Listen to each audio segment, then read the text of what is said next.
Bonjour. Pour activer les racines de la performance durable, il faut maîtriser les enjeux de la gouvernance qui commencent dès que des personnes souhaitent vivre ensemble, parce qu'alors, il leur faut parvenir à réussir mieux ensemble qu'individuellement. Et cela tient à leur capacité à agir ensemble pour bâtir des synergies en solidarité les unes avec les autres, c'est-à-dire que dès qu'une personne rencontre un problème qu'elle ne peut résoudre seule, alors il faut l'aider à résoudre ce problème. Et la personne aidée doit alors continuer à assumer sa part de responsabilité pour résoudre le problème immédiat, mais aussi elle doit aider à terme, en retour, les autres à résoudre leurs propres problèmes. Elle doit abonder au collectif en alimentant la spirale responsabilité-solidarité. L'un et l'autre vont de pair sur la durée. Certains acteurs adoptent spontanément des comportements responsables et solidaires. Donc, ils abondent à la spirale, ils la font tourner. Mais d'autres sont moins spontanés à renvoyer l'ascenseur, soit parce qu'ils ne savent pas le faire, qu'ils ne peuvent pas le faire, ne sont pas en situation, ou parfois même ils ne veulent pas le faire. Et notre tolérance à tous ces écarts comportementaux, en plus, varie en fonction de plusieurs facteurs. Les efforts que nous-mêmes nous avons produits pour les autres, notre niveau d'exigence vis-à-vis des autres, et puis notre proximité avec ces différentes personnes. C'est-à-dire que nous tolérons beaucoup plus d'écarts de la part de nos proches, de notre famille, que des personnes que nous ne connaissons pas et qui sont à l'autre bout de la ville ou de la planète. Et la multitude d'aspirations, de contextes et de pratiques de tous ces interlocuteurs nous fait prendre des décisions différentes. Et nous ne traitons pas les uns et les autres de la même façon. Et pour que toutes ces décisions restent équitables, il faut les ancrer dans un système de valeurs, c'est-à-dire des repères partagés qui vont permettre une évaluation partagée et une acceptation partagée des décisions. Et c'est pourquoi, dans l'histoire du monde, l'homme a créé des civilisations qui sont dirigées par un pouvoir bicéphale. Premièrement, un pouvoir temporel, il y a un roi qui prend des décisions de lancer ou d'arrêter des projets, de récompenser ou de punir des acteurs. Et puis, il y a des prêtres qui occupent un pouvoir spirituel et non pas temporel, qui définissent un idéal et des valeurs qui constituent une grille de priorité, un système de repères à l'aune duquel on peut évaluer toutes les actions, tous les acteurs, et on ne peut pas confondre ces deux rôles, temporel et spirituel, car celui qui décide ne peut jamais atteindre l'idéal, et celui qui vise l'idéal n'est jamais dans le réel et ne parvient jamais à l'atteindre. Et donc c'est la bonne articulation du monde réel et du monde idéal, du pouvoir temporel et du pouvoir spirituel, qui permet une évaluation partagée des acteurs, et c'est cette évaluation partagée qui induit de la cohésion sociale. Et le sentiment d'appartenance qui découle de cette analyse partagée permet à chacun d'assumer sa place, d'assumer son rôle, sa mission au sein du groupe.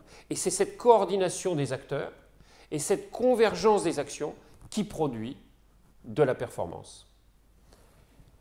Et la clé du vivre ensemble et du réussir ensemble durable tient à l'alimentation de ces trois spirales: responsabilité, solidarité, temporel, spirituel, cohésion sociale, performance.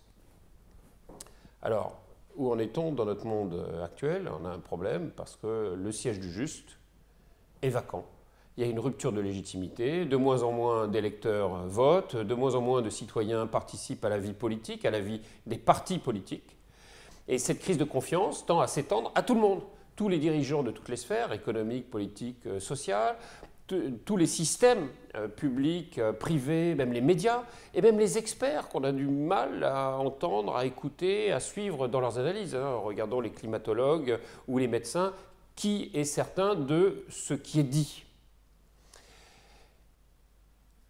il y a des dirigeants qui sont non légitimes, eh bien, ils ne peuvent plus fédérer, ils ne peuvent plus entraîner, ils deviennent impuissants, et avec eux, toute la société devient impuissante. Et c'est pour ça que nous ne parvenons plus à gérer les grands enjeux environnementaux, pollution de l'air, des eaux, des sols, la chute de la biodiversité, on n'y arrive plus. Les enjeux financiers, c'est pareil. Il y a une règne de la spéculation, du profit immédiat, des déficits publics, des déficits sociaux. Pareil pour les enjeux économiques, pouvoir d'achat des travailleurs pauvres, pouvoir d'achat des jeunes qui sont en difficulté, le chômage en grande quantité, on n'arrive pas à résoudre. Et puis, pareil sur la dimension sociale, les systèmes de retraite, comment allons-nous faire? Les flux migratoires, comment allons-nous les gérer? La montée démographique, faut-il et comment l'endiguer? Et même le terrorisme, d'où vient-il et comment le traiter? On ne peut pas mettre un policier derrière chaque arbre, ça ne marchera pas. Et donc nous sommes pour l'instant tous en échec. Et combien de temps allons-nous pouvoir rester dans ces difficultés sans les résoudre? Et au moment où on va les résoudre, quelle sera la facture à payer? Donc, il nous faut construire un siège du juste. C'est ça qui nous manque aujourd'hui. Et à l'ère du digital, où nous avons tous accès à l'information, nous pouvons nous exprimer techniquement, évidemment, nous n'acceptons plus qu'un livre nous dicte une morale et qu'une personne qui lirait un livre, un prêtre, le fasse. Les prêtres ne sont plus écoutés non plus. Donc il nous faut organiser la mutualisation de nos informations pour analyser ensemble nos aspirations multiples, nos contextes variés, nos pratiques différentes. Et c'est cette analyse commune qui va nous permettre de bâtir une compréhension commune à la fois de notre situation présente, de notre passé collectif et de notre avenir commun. Donc il nous faut apprendre pour ça à réfléchir ensemble. Et ce n'est pas le plus fort qui a raison. Ce n'est pas le chef qui a raison, ce n'est pas le dernier qui a parlé qui a raison, c'est plus compliqué que ça. Il faut structurer une méthode qui va produire un raisonnement collectif, un diagnostic partagé et des projets communs. Et ça veut dire que nous devons apprendre à organiser à grande échelle le dialogue et l'intelligence sociale dans la société, dans l'entreprise, dans nos familles, avec nos amis, en toutes circonstances, avec tous nos interlocuteurs, toutes nos parties prenantes. C'est urgent. C'est ce qu'il faut faire. Si on veut activer les racines de la performance durable, il faut ajouter à nos gouvernances dans les entreprises, dans les associations, dans les syndicats, dans les systèmes étatiques, il nous faut ajouter un siège du juste. Merci. Alors, pour en savoir plus sur la méthode, abonnez-vous pour accéder à d'autres vidéos, cliquez sur le gros pouce pour dire que vous aimez et il deviendra tout bleu.